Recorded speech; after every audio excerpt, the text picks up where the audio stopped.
component of comparability between those economies. And this is where the IMF, in collaboration with the EAC community, has been key in trying to provide training and technical assistance to ensure that data that are produced in each of the member countries are comparable, they have a similar coverage, they have the same timeliness and quality. And this is, as you can imagine, difficult to achieve, but I think it's important to ensure that you have those characteristics so that when you, at the policy level, when they measure the conversion criteria, they have good benchmark, data benchmark to make it comparable.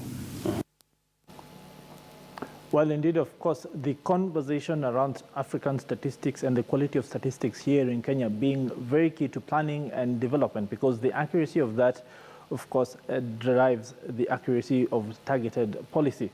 Well, my colleague Abi Agina has attended the event itself, the Africa Statistics Day, which was, of course, being observed at the KICC here in Nairobi, and is now standing by at our I&M City Center studios to give us an update on just what the conversation there revolved around. Abi, well, the quality of Africa's statistics coming into question, mainly because there are those who say that Africans spend most of their time collecting statistics rather than crunching the numbers.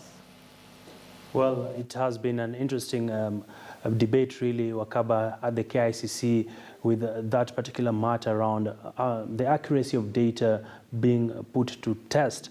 Well, we've seen the chairman of the Kenya National Bureau of Statistics, as well as the Director General, emphasizing that the African statistics have made significant progress when it comes to data collection, data cleaning, as well as just samples, the sample scope. So they're trying to say back then, 10 years ago, we had those challenges, but right now we are seeing the statistics institutions actually trying to use more of technology. Like recently, Wakaba, we did have the SME survey that was conducted by Kenya National Bureau of Statistics, and they did use the various gadgets when it comes to data collection just to improve on the accuracy as well as ensure that the data matches what is based on the international front.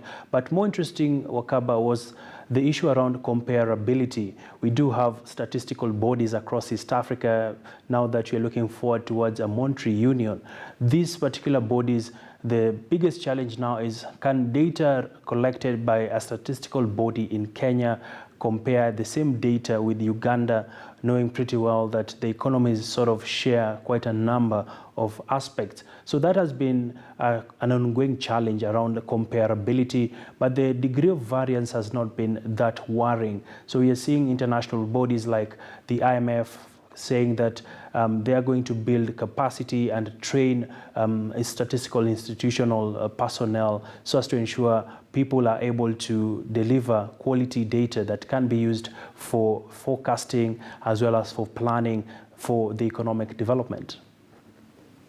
Questions that revolve around things like statistics, of course, is the conversation, for example, around the last, so to say, counting of the population in Kenya, the census. There were numbers which there were claims that these numbers had been fudged. Of course, these numbers also determine the sort of allocations that go to some of these areas. And in mind here, I have the northeastern part of Kenya where the counting indeed had maybe to be redone again.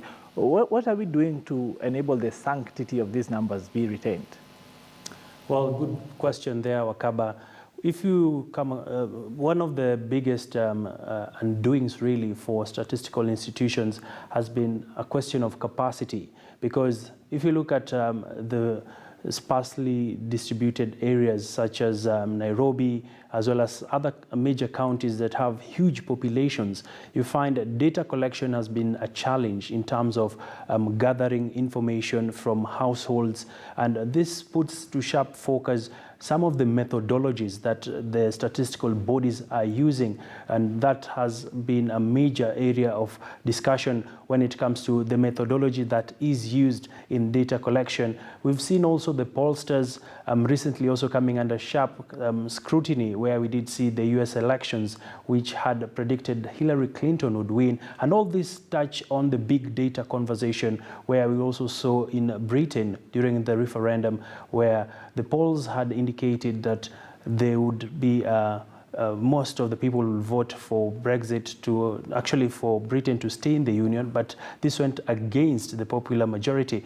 So it continues to be a challenge really for African governments, even as they celebrate the 17th Statistics Day. So that's an area that a lot of bodies will be scratching their heads, trying to look at how do we improve the sanctity of data, the credibility of data, so as to avoid situations where the data that has been collected is being critiqued by various bodies. We did see back in time, Wakaba, when we did have the Ease of Doing Business report, that was for 2014, and we did see the CS for Industrialization, Aidan Mohammed, challenging the numbers that were collected by the World Bank around some of the areas Kenya has made progress in. So it is an ongoing challenge that let's see how it's tackled moving forward, especially in the methodology styles that are used.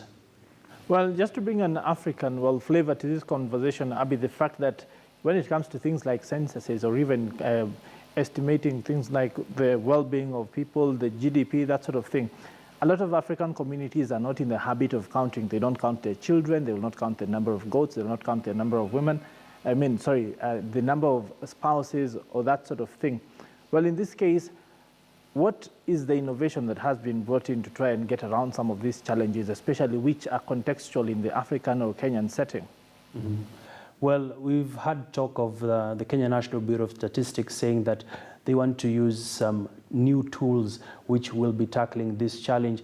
They are talking about bringing on board issues like the iPads, where they'll be able to have synchronized systems which they will be able to input the data, and all this is backed up in the database where there are data scientists who are verifying this sort of information. And the other area, of course, Wakaba, is they want to go big on awareness in the household level, and this is basically usually done through the Kenya Health Demographic Survey, where they try to reach out to the communities and just explain to them and help them understand why data is important in terms of their day-to-day living. Because one of the challenges that came out during the SME survey that was conducted 3 months ago was the fact that majority of the SMEs did not also keep their records. So lack of records also hampers the data collection exercise, where we're seeing people being approached by KNBS. They're asked, so how much do you make?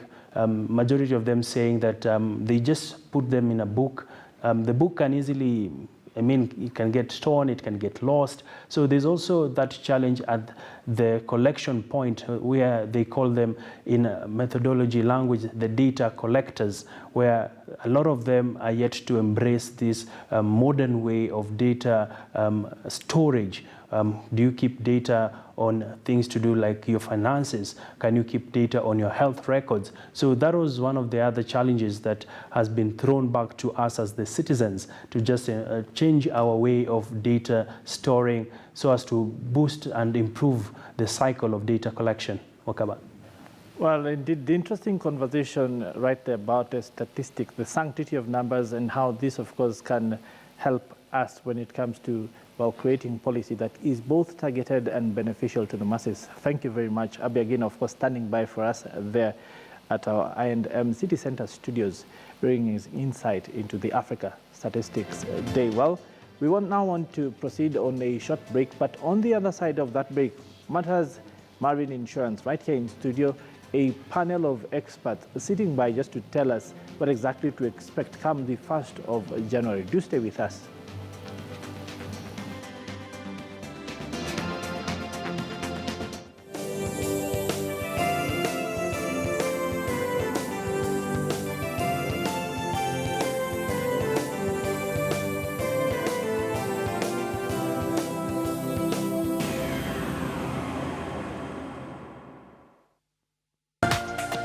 This is KTN News.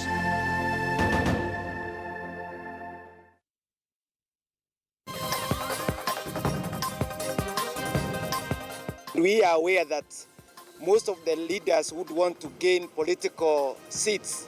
They visit who we call witch doctors.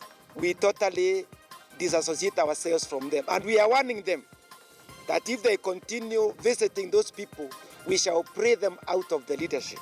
And get my words clearly, we are going to pray them out of the leadership.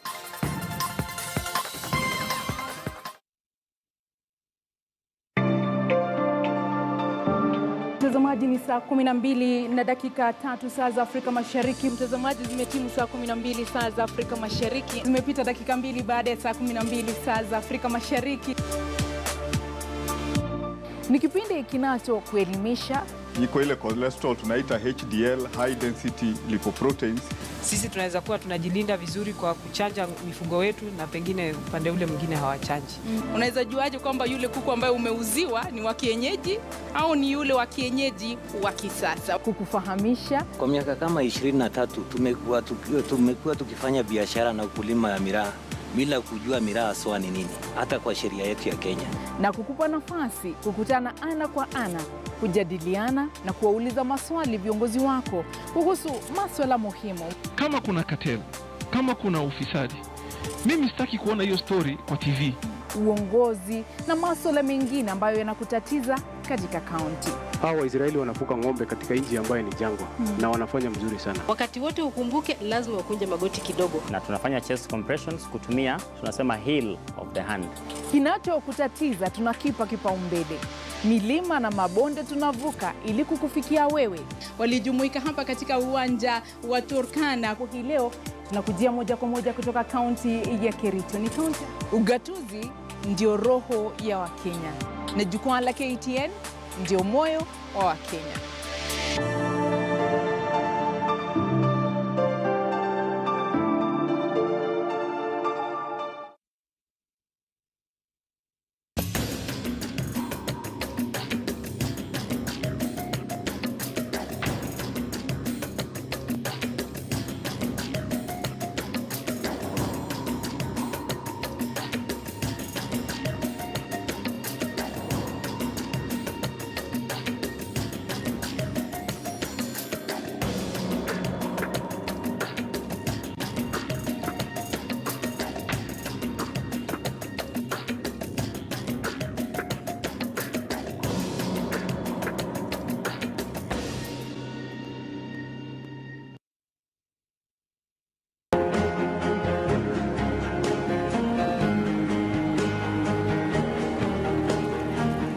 Nilipokuja nilijaribu kutembea na mbegu kama za sukuma wiki na spinach.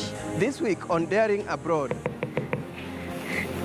meet Kenyan beekeeping and gardening expert Sam Banana, who is helping change lives. Guess where? In Burundi. I never imagined I'll be in a small village in Burundi. I trained in information technology. Little did I know that I'll end up in beekeeping and gardening. It's good to dare abroad and see the people, see the challenges they're having, get exposure. And when you come back home, you will never be the same. All the way from Amahoro village in Burundi this Saturday, only on KTN Weekend Prime. To withdraw cash or check your balance 24/7, we have more ATMs across Africa than any other bank. Check out your nearest EcoBank ATM or visit us online at ecobank.com. Move on up with EcoBank, the Pan-African bank. This is KTN News.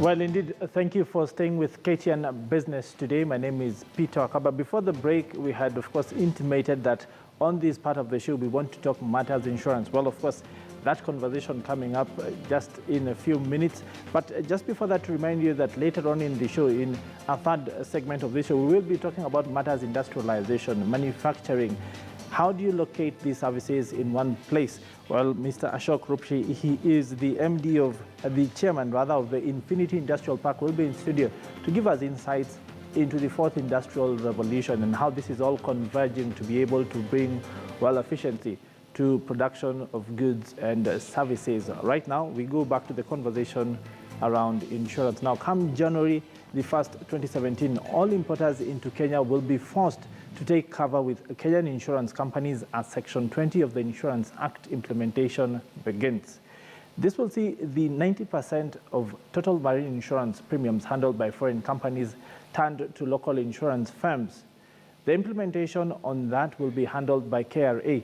It's expected to add about 11% to the total premiums in the insurance sector, thereby boosting the GDP and creating employment opportunities. The marine cargo insurance subsector earned some 2.7 billion shillings in annual premiums, representing just about 1.7% of the total industry gross premiums as of July 2015, with about 79% of imports and 64% of exports into the East Africa region not being insured locally. Insurance